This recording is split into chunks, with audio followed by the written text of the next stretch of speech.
Welcome to Command Control Power, a weekly podcast hosted by 3 certified members of the Apple Consultants Network, drawing from over half a century of combined experience.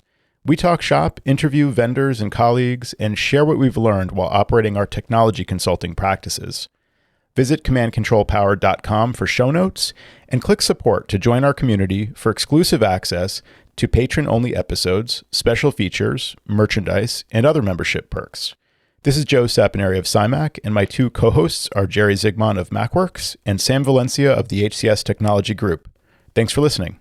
Command Control Power is brought to you commercial-free thanks to the support of our community. Our VIP supporters include Jason Detbarn of Adigy.com, Taylor Boyko of SimpleMDM.com, Nick Fitzsimmons of Collide.co, John Brown of GroveTech.co, Alan Hancock of Watchman Monitoring, and Adam Angst of Tidbits Content Network. Thanks very much for supporting the show. Well, hot off the heels from our recent patron-only shows in the patron feed, if you're a subscriber on Patreon, and also for our Patreon subscribers, if you don't know about this feature, you should have received an email, and you can also get it from your Patreon account that has a link to your unique feed to our show. So you can subscribe to the podcast, private patron-only feed of the episodes that we do for patrons only. So you can actually subscribe to that in your favorite podcast app of choice and automatically receive new episodes that way. So you can listen just like you do to the regular show, obviously no commercials, and we speak a little bit more candidly in that show. So hot off the heels of the patron-only episode that we did recently, we were talking about client expectations and just dealing with client frustrations. So I have one for the general audience here that I wanted to share. This happened over the break. We took off the last week of the year, as we talked about recently in this show with Jason from Adigy. We were closed. Of course, that means I'm covering as the owner. We're not like totally offline. I'm watching what's coming in and I'm dealing with it. Well, we did have something come in, and it was a customer who oftentimes works with Tim, who's my senior consultant on my team. She had a question about, why is my machine a little slow? So I said, let me see here. I gave her some tips, and she said, I'll just wait for Tim. He worked on it recently. I'm referring to Tim's note. You don't need to wait for Tim, but that's fine. Okay. Then I get a billing prompt from her in response to the invoice from that appointment that Tim had with her recently, setting up her new machine. And so the invoice goes out showing, as you guys can imagine what an invoice has on it, right? It has the service. So that's the on-site consulting at a specific rate, which is our hourly rate, which this client knows, and she's been paying for over a year now. And prior to that, she was paying a slightly different rate because she was on one of our plans, and she went off that plan during COVID. She sees the rate on the invoice. It has a quantity multiple for the number of hours. So she sees the total and she replies back, "Hi, I'm curious how I have a X amount bill from yesterday when Tim was here for hours." So I think she left off, I don't know, she was going to say 2 hours. She just said for hours. So I don't know what she's trying to say there.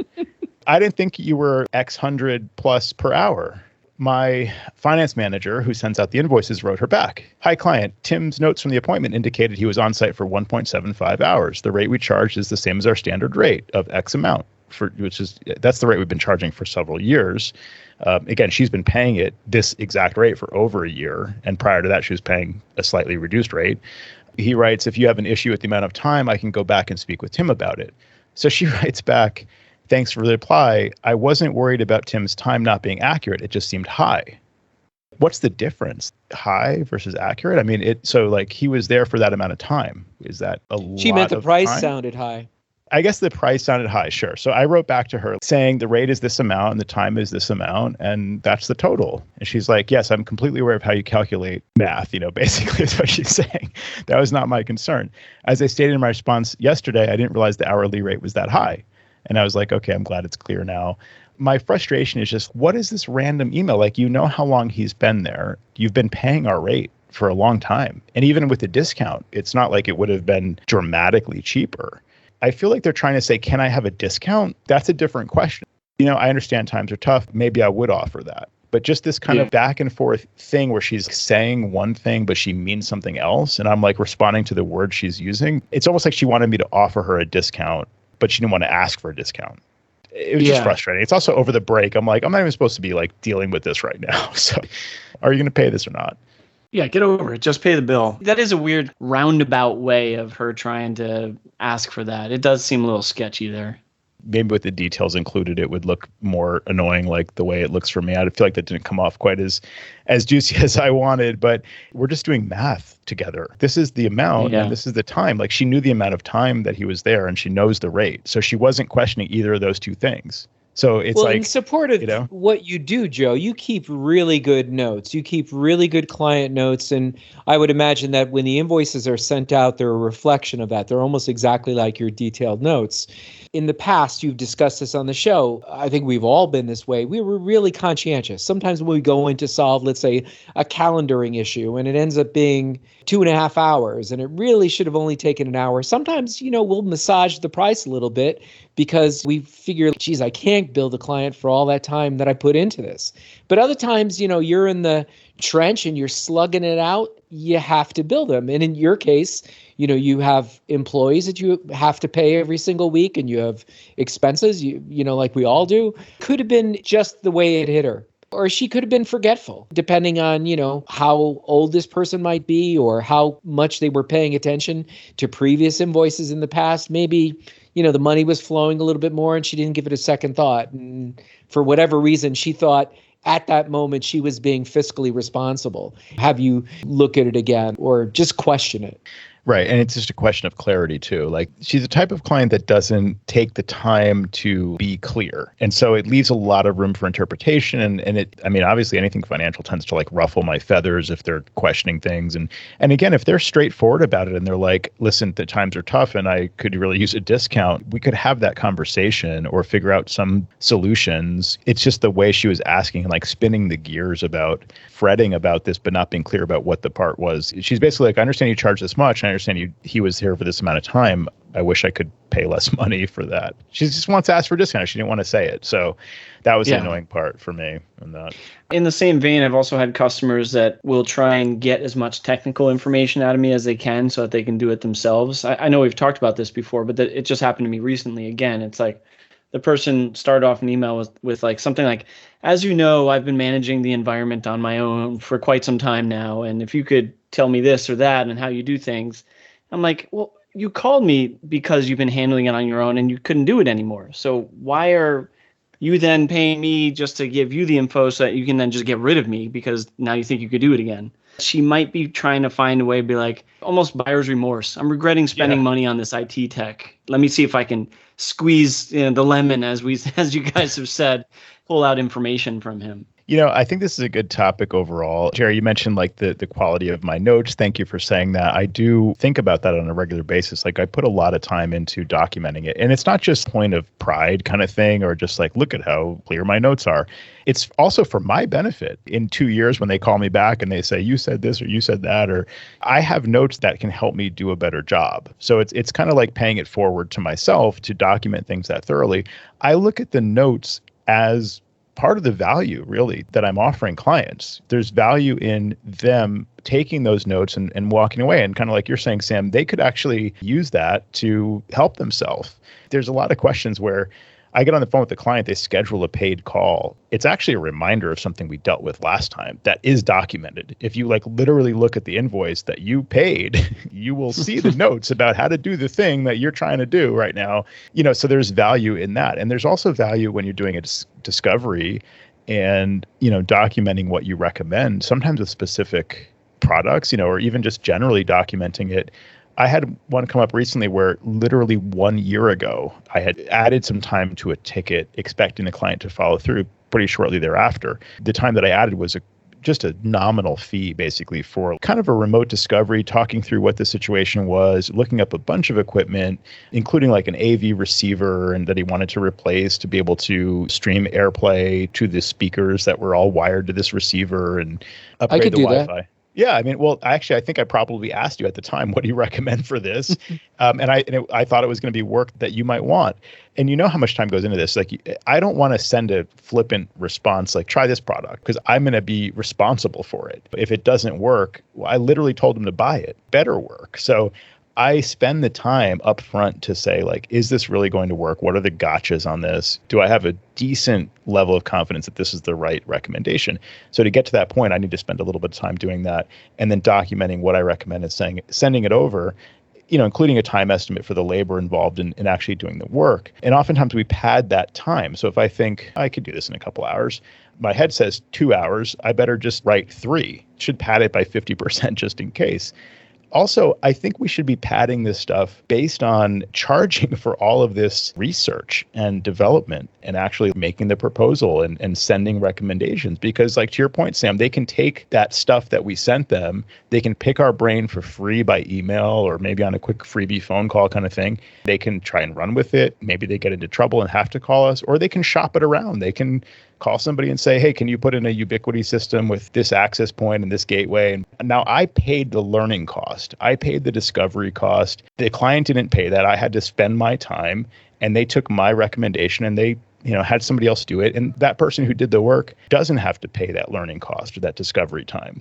So that's not fair, right? So we should get paid for that. I've been thinking about this a lot lately, just building more of this stuff into my proposals. I'm just curious to kind of touch base again with you guys about that.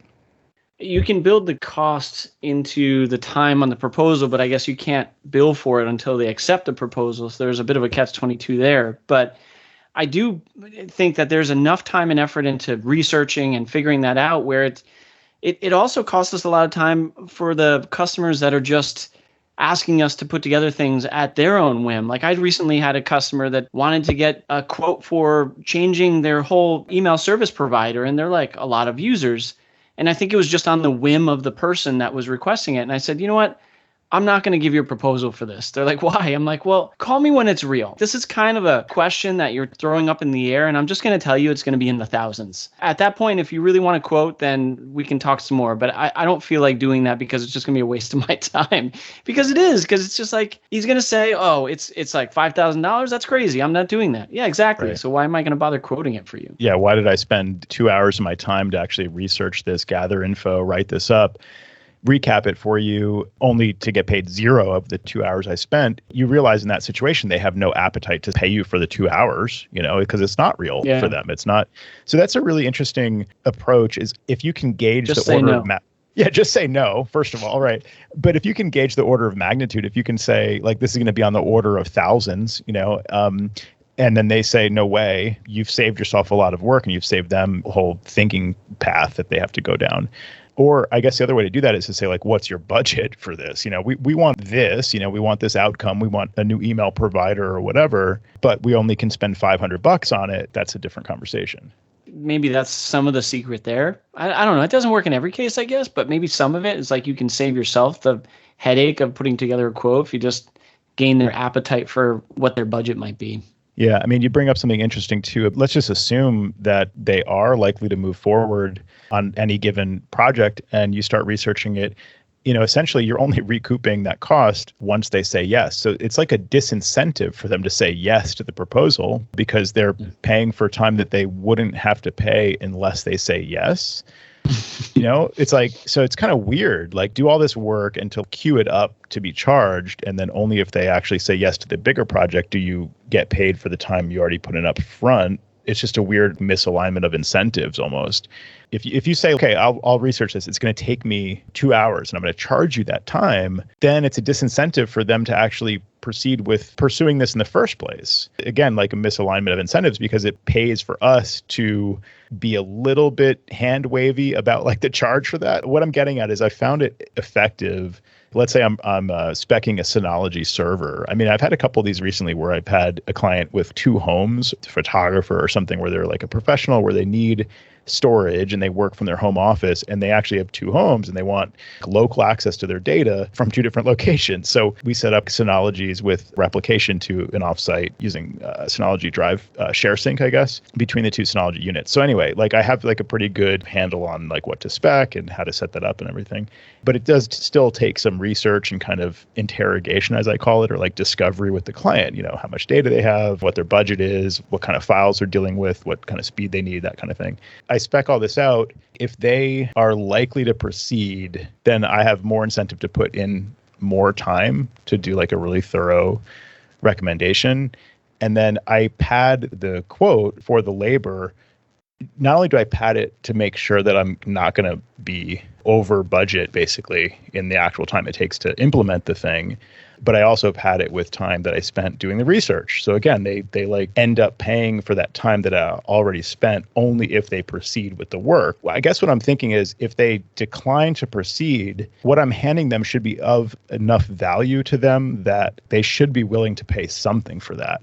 And I guess I wonder if that should be built in up front. The conversation should be, we can do a thorough discovery to recommend specific products and hardware, plan the project, give you a document that says this is what to order, this is how we're going to implement it within reason, not much specific steps, but like this is the end result that we're getting to. We charge X amount for that. Maybe that's a good way to do it up front. Well, how about this simple formula? You say that you'll quote it out at half your billable hourly rate, and that's billable, whether they decide to do the project or not. For your engineering time, you pad the quote a little bit to cover a little extra in there if they decide to run with it. They're going to pay you for the time you put into it, whether they go with the project or not, at half your billable hourly rate. And then, you make the quote a little bit more generous, so you covered yourself both ways if you decide to move forward. I like that idea. I'd probably not That's say what like I do. I'm an idea man. Good idea. That's why I'm on the show. I'd refine that slightly. I'd say not half the billable rate. I would just say like we have a flat fee of, 1 hour or something, even though it takes us, we're going to spend 2 or 3 hours in this, but we're going to charge you an hour. I'm not going to say this, but to your idea, I would just add an hour to the quote. Right. And you tell them that they decide to move forward, all that time gets refunded, the engineering time that we spent speccing out the quote. And so you're covered both ways. And it sounds attractive to the client because they're like, and then you get intent too. If they know they have to put out something for your time and effort, they're probably more inclined to move ahead with the project. So it's a win-win. Kind of like a diagnostics fee when you go places, like you have to pay for them to take a look at it because it's their time. And even though you haven't gotten it repaired yet. And then to Jerry's point, you kind of roll in the diagnostics fee if you do the work. Yeah, these are good ideas. How do you guys actually roll in practice? Are you flailing as much as I am with trying to recoup your time and navigate this? Or are you guys doing these things you're talking about, telling me to do? This is a new idea to me. I'm taking it now. I'm gonna. Me too. Me too. I don't do anything for free for the most part, Joe. I like to work as little as possible. So if they're not going to pay for it, I was going to say they could call CIMAC, but that would be too cruel. So I'm not going to say that. It's a good point to say it actually gauges their intent a little bit. And I think there you go. Asking them to pay, there's an aspect where it's like if you get something for free, you're probably not going to show up. But if you're paying $20 a month for like this live online coaching session or something, and it's like weekly and, it's this big Zoom call and you might be more inclined to show up if you know you're paying for it, right? So if they've paid for this proposal, then they might also be more inclined to follow through more quickly, as much as it gauges their intent initially. Like, in other words, if they're not going to pay anything up front, then there's your answer. They're probably not that interested. Once they do pay something, they probably feel like they should follow through with it. They've already paid. It's like the sunk cost fallacy working in your favor, I guess. Although I don't have it into practice yet, it does become a frustrating part of the job if you're spending so much time putting the quotes together. So we do have to find a way to get compensated for it, whether it's Jerry's method, which I kind of like, all joking aside, something has to come up front. Rather than just talk about this, we have to put this into practice, guys. He's begrudgingly accepting my method. You notice that, Joe? Yeah. Like, I'm not happy. Even though I'm not happy about it, but Jerry might have a point. I'll do it, but I'm not going to like it. Yeah. Well, because the issue is like if now every time a client says, "Oh, I want to do a server," if I'm like, "Yeah, well, pay me first, and then I'll talk to you about a server," that's different. Like if I say upfront, we charge this amount for the discovery and planning phases, and we spec out the proposal, and it's really detailed, and you're going to be able to kind of run with this. Even if I say it, say that goes toward the quote that I'm going to send you for the total time done, we deduct this time that you've already paid. I mean, I can make the pitch, but I feel like there's an aspect where like they have to take a leap of faith and pay you before they really can see the value in what they're paying for. Whereas if I take the leap of faith and I say, "Oh, you want a server? Like, let's talk about it." And we'd spend an hour and then we'd spend another hour, specking it out. They can see the value that I'm demonstrating by having that conversation with them, by delivering the proposal to them. And they see that I've taken a leap of faith, basically. They also see like, gee, I haven't even paid this guy anything yet. And here he is providing all this value of like, specific recommendations and things. I mean, I hear what you're saying, Joe, and conversations are important. I try to limit those too. Sometimes people will say, oh, I need a server, right? And then you talk to them for 20 minutes and they don't really need a server. They just need Dropbox. So there's not a lot of meat on the bone sometimes in these projects where people think that they do. And, I want to be the last guy, and I don't think you guys want to do this either, where you kind of load the boat and you give them a 6-base Synology. They're storing 400 gigabytes worth of data. That's ridiculous. You need Dropbox, Well, I mean, you've got to pre-qualify them to some degree, maybe in a 15-minute freebie call to see what their needs are in reality. Sam, what do you say about this? Because I see where you're coming from, Jerry, as far as just like you don't want to walk too far down a road with somebody when there's not going to be any light at the end of the tunnel and like any upside for you. But Sam, you see where I'm coming from, right? As far as like just passively demonstrating some value through just like working with the client and getting them to see how you work and I don't know what you have to offer. Spending the time with them, you mean, to not even just the quote part, but just to talk with them to make them understand that. I once lost a pretty decent sized gig because they were like, well, there's some other companies doing a discovery for free. And I'm like, well, good, give them the business because I don't want to do that. That's my concern, I guess. Let's say I've pre-qualified them, they're pretty sure they actually do need a server. We might want the business to set them up with the server and get, ongoing support. If I say to them, I can spec a server, here's how we work. We have this discovery process and it's going to take this amount of time and we're going to charge this amount. And Jerry's method of, it goes toward the final thing. We deduct the price you paid up front for the proposal from the final charge. Like you said, they might choose to go with the free option. Like me, if they call you and you say, I'm going to charge for it, they're going to call me and get it for free. So that's not really great either.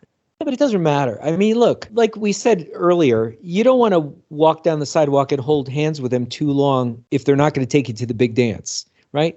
So there are businesses like financial advisors, they'll have a free sit down or, a trial lawyer, get an auto accident.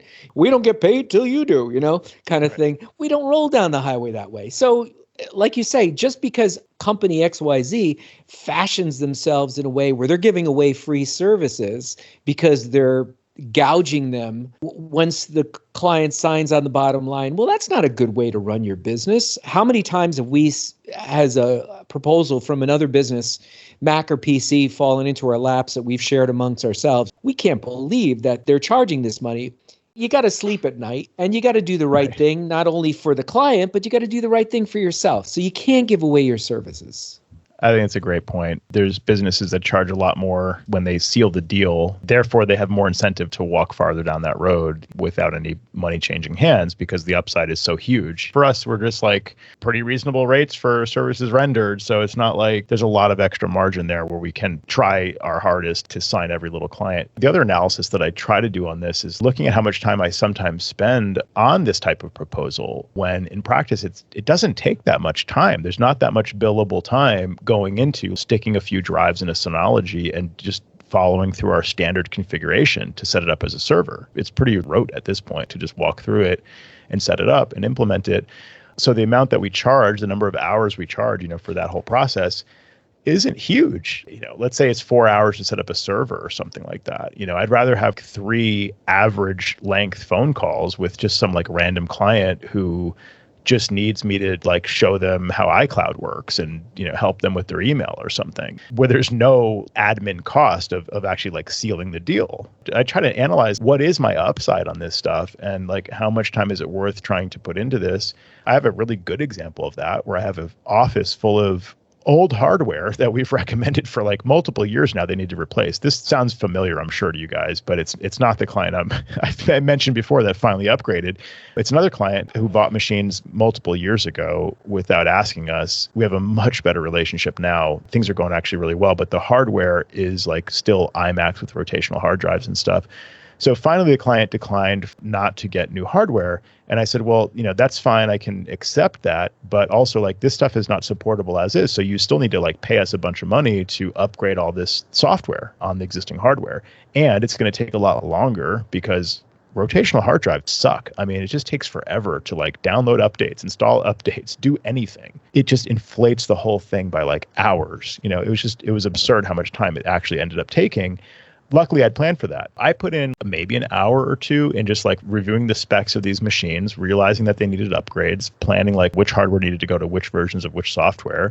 That was pretty straightforward. I spent, again, like maybe an hour or two in this whole planning and presentation phase, and the client agreed, and it was 8-9 hours of billable time to upgrade all this hardware, all remote after hours, like kind of easy to do. No clients breathing down my neck, that kind of thing. And it all worked out. I just kind of intuitively knew, I'm like, this is going to be a lot of work. So there's an incentive there for me to go pretty far down this road with this client to really try to force them. I mean, I also felt very well in the rights that this has to happen one way or another. Like, this is either getting upgraded or we're going to have to start charging you some premium charge to support stuff where software is not even supportable, let alone the hardware.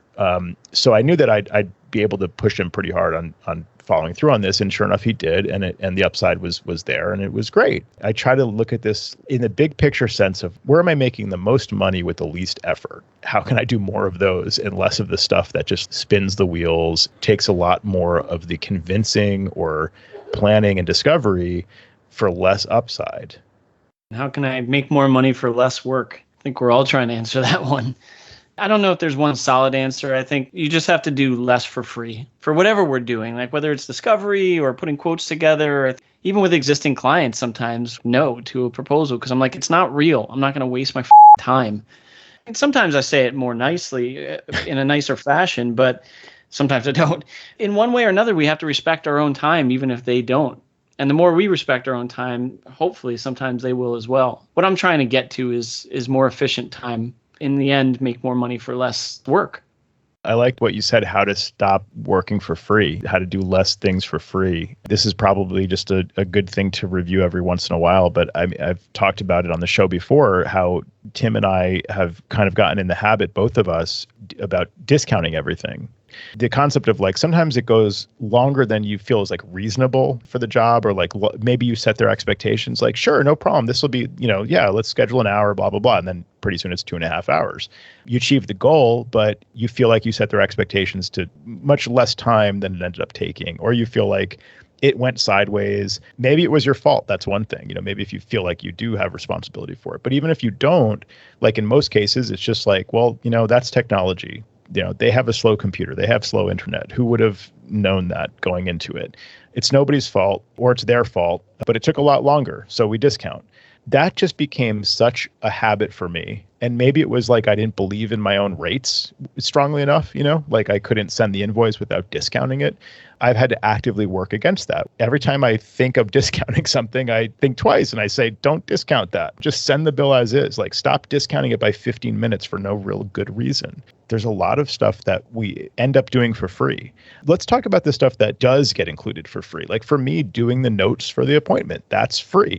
That's the admin for the call. And like, I don't charge for the time that it takes to do that. What justifies the time I spend documenting stuff for the notes for, let's say, an hour appointment, if I spend 15 minutes on that, what justifies that is the rate that I'm charging. That's expected and built into that. The time tracking that you mentioned in the notes is something that's unavoidable in a way. But I did bill yesterday 15 minutes here, 15 minutes there per client for things that multiple emails that came in. You reply with some answers or a knowledge-based article, and it's what are you supposed to do about that? Not do anything. So maybe in one email I won't, but if a couple come in per client, then I'm going to try and throw in like a 15-minute interval of time just because something's got to come out of that, right? Otherwise, they'll just hit me up all the time. That's a big one where I was losing a lot of time with email too. And I agree with you. There's things like that I can just solve through Adigi or just through providing answers. Do you handle that differently though, Sam, like based on if they're on one of your plans or not? I'm a little different in this case because for the most part these days, pretty much everyone's on the plan. I'm just trying not to do hourly anymore if I can avoid it. It always makes me laugh when I think about that because that's something that was insane to me when I heard other companies doing that. Yep. Yeah, I guess if someone does call that is hourly, that's just looking for a little support. If we're just answering an email, I might let that slide. I mean, I don't know. That's a tough one. And then they get a bill for 15 minutes when I answered one email. But if things go back and forth, then they are going to get some kind of minimal bill. Then they got to chase around $1, a couple bucks here and there for someone who doesn't send a check in, which is even more frustrating. That's annoying too, right? To have like a stale invoice for like, $50 or something. Yeah. For me, it all depends on the request. The invoicing system I have if I did something quick, 10 minutes, 15 minutes, I will record it, but then I'll hold that instance. Obviously, I'll date it. I'll put the description of the work performed, but I'll wait for a few minor things to accumulate. If they don't have a relationship with us doing our managed service plan, generally speaking, if it's an involved response, it all depends on how I sort of want to lead them down the road. Sometimes I'll give them a reply and I'll say, a lot of this could be solved if you signed up for our managed service plan. So I'm trying to move people more into the adage managed service, less doing a nickel and dime, just sign up for our alerts. A lot of the mail that goes back and forth are the ones that the companies that have only signed up for our alerting system. They pay you $120 a year or whatever the number is you assign to it, and then you end up spending several $100s in email support back and forth or them just ignoring tickets. So again, it all depends on the relationship, but generally speaking, if it's a quick email and I just want the person to go away, I'll just do it quick because I know they won't come back. But if I know they're going to come back, they'll be charged for it. I did not expect you, Sam, to say, if they're hourly, you might just give them a freebie. I've been thinking more and more about actually expressing email support as a feature of my managed service plan. I'm constantly trying to look for ways to demonstrate value there. If they're paying me monthly for monitoring, maintenance, management, and that also includes a discount on the rate, I'm thinking of listing on that list basic email support. I'd have to be really careful. I don't know what I call that. If they ask for something more through email, if you have a back and forth and stuff and they tend to try to funnel everything through email, maybe that's just the way they prefer to work, or maybe they're trying to get a freebie.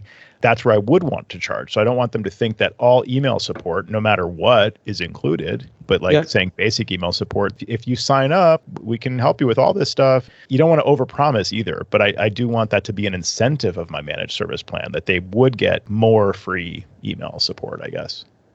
The never-ending question continues. I think we'll be having this conversation on our 18th anniversary as opposed to our 8th year in. It's tough to come up with the right answer. So we just have to keep kicking it around and get ideas from each other. So that's a great point, Sam. Different ways of fine-tuning our systems. One of the things I was thinking about most recently was in our managed service plan using Adage, we don't have built into, as the big boys say, the stack, Backblaze. It's something we do separately with the client, right? But we do have some clients that we manage through the Backblaze groups management. And, I keep track of the billing. It's a little bit more time consuming, but it does work out well. And in some cases, there's a little bit of an upcharge. What would you think about that flat rate per computer per month, adding in a slightly higher fee to include Backblaze? My reasoning for doing this was build that relationship a little bit more. So then if they let you go and they don't want to continue, for instance, your managed service plan, they're actually having to let go of their monthly backup. They very nicely get these reports from Backblaze, and that's terrific. And they think that's something that I'm paying for, and it's part of what I get from CIMAC or HCS. I heard this a long time ago, at various conferences and stuff like that. And I always got worried about making yourself sticky to the client. I felt a little conflicted about it, I'll be honest. And I get it because we do have some services that we make our clients pay for too. And it probably would be a pain for them to break away from it. So I don't know if I'm, even backtracking on that statement. I might agree with you there, Jerry, and just to add it in, but not even just for the purpose of making yourself sticky. It's another added benefit without you lifting a finger. And if they do break away, so be it. But I just like the idea of it because it's another monthly revenue stream. Right. And I'm not saying not to upcharge for it. Now, you do manage the account, but the unique thing about Backblaze is the fact that they ultimately do have control of their backup. They log in with their unique email and their unique password that they created. However, it just falls under the umbrella of your group management. I like the line that Backblaze walks on this, where we're kind of at the higher level managing the account, but ultimately they have control over it. Yeah, I definitely agree that you want them to have control. So technically, even if you're paying for their group plan, in Backblaze, as long as they own the email address, I think that they could remedy that on their side if they needed to. Even if you make an unclean break from the client, I really don't like to see is when some random tech email, some colleague of ours, their email address, the client is signed into Backblaze or CrashPlan or with their email. That's terrible. What are you doing? That's really bad form. I agree with you, Sam. Like, I don't like to do it for the reasons of making it more sticky. You've said in the past, Backupify and like different added services, it's just a way of building out higher monthly fee. I mean, I don't have Drive. Dolly, whatever it takes.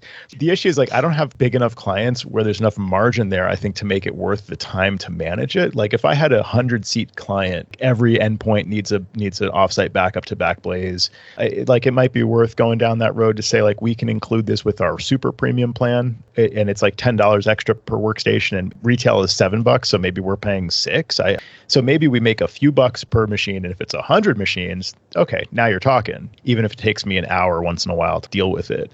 But for like 5-person companies, I don't know, because I'd have to charge too much where it would just make more sense for them to go with $7 a month or $70 a year for Backblaze, on their own dime. Backblaze, $70 a year. You charge the client on a monthly basis, you charge them double. So it's 140 divided by 12. So you're going to add that to whatever you're charging for Adigy. Yeah, you could say, well, you're marking it up 100%, but no, you're really not, because you're monitoring that backup 24/7. You get those group management alerts. So you're alerted if the backup fails, if it hasn't backed up in 7 days, if a drive goes missing. So you're administrating and managing that account, and you have to charge for it.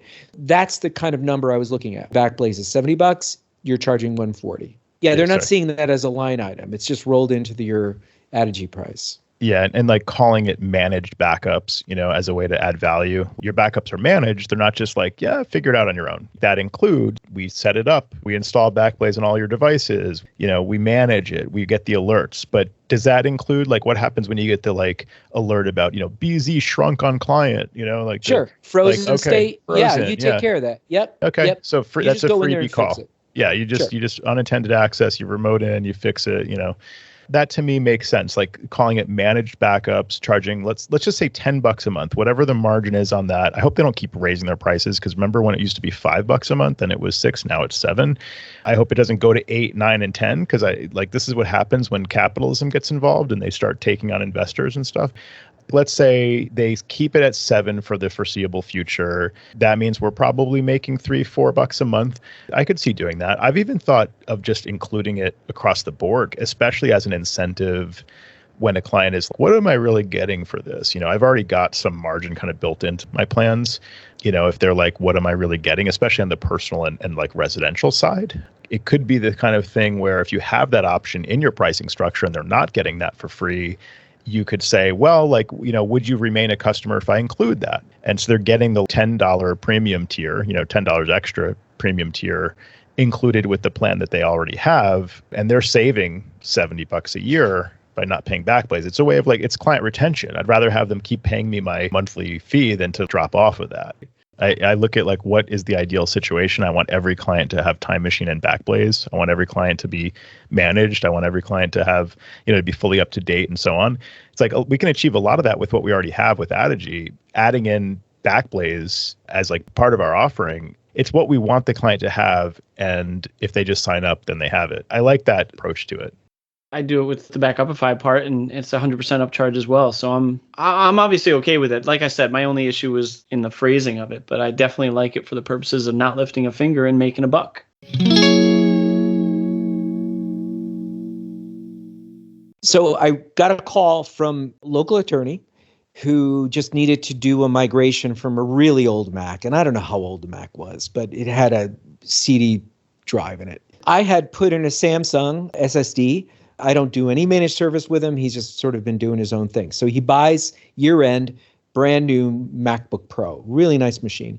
He calls me in to do the data migration. So I'm happy to do that. So I remove the drive. As we go to mount it, does the assessment of the drive through Migration Assistant. It says that there's some ridiculous amount of data on this 1 terabyte drive. It's 986 gigabytes or something like that. Geez, it seems like you've got a lot of data here and you only have a 1 terabyte drive in your brand new Mac.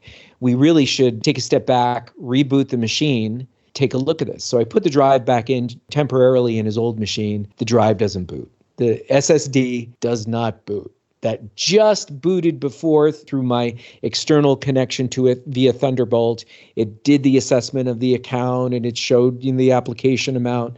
2 seconds later, the thing doesn't come up. So like, crap. So I onboarded his machine without doing anything, without migrating any data. And I said, let me take this back to my office and we'll evaluate it. So I put it through, disk utility, couldn't do anything with it, APFS volume. Reached out to our good friend Mike Bombich at Carbon Copy Cloner. And I said, have you ever seen this before where it shows that the drive is there, but it just can't mount the volume? And he said, yeah, we've seen it and Apple's tools, aren't good. And we've had some people that just had to wipe the drive. So I'm like, oh man. As it turns out, I'll jump to the end. The client has put the whole project on hold, doesn't want to try to do any data recovery on this drive. And I didn't even think it would be possible, but it is possible. You guys probably remember in the old days, we would use a product called Data Rescue. It might be able to identify documents and file names, JPEGs and PDF, but everything is in a big jumble and you lose all your folder structure, right? You guys remember those days? I had that recently, yeah. Yep. Yeah. So there's a product out there that will work the same way. And I downloaded it. I didn't pay for it because he decided not to greenlight through it. And I think it was like $89 or something like that. But they'll let you do the trial, very much like Data Rescue used to do.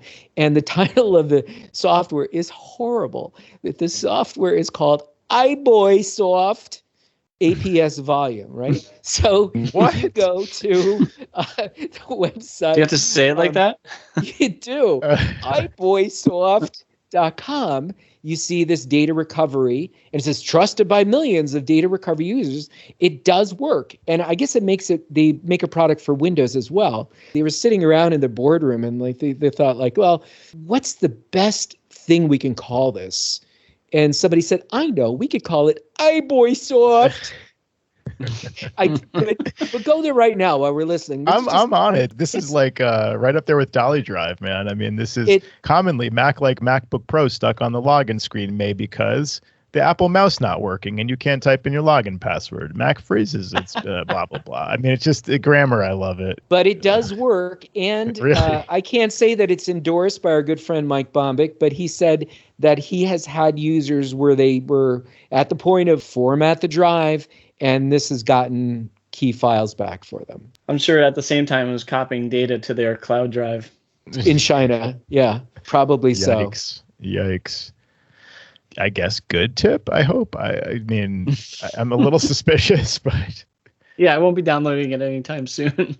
Command Control Power wouldn't exist without the support of our community. So we'd like to take a moment to ask you for your support. If you've enjoyed the content we've produced every week since 2013, please tell a friend and write a review in your favorite podcasts app to help new listeners find us.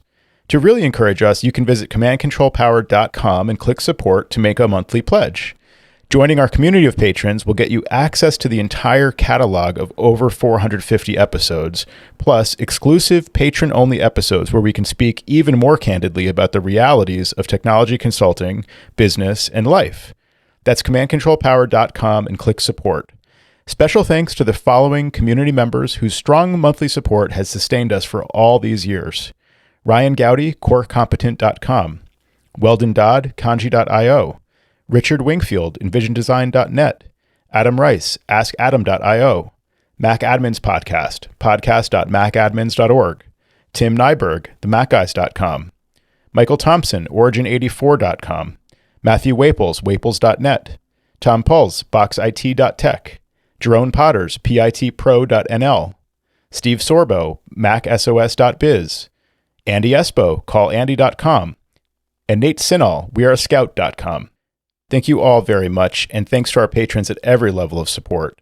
If you enjoy the show, we really would love your support. And if you already support us and can increase your monthly pledge, we really do find that encouraging. commandcontrolpower.com and click support. Thanks very much for listening and for supporting the show.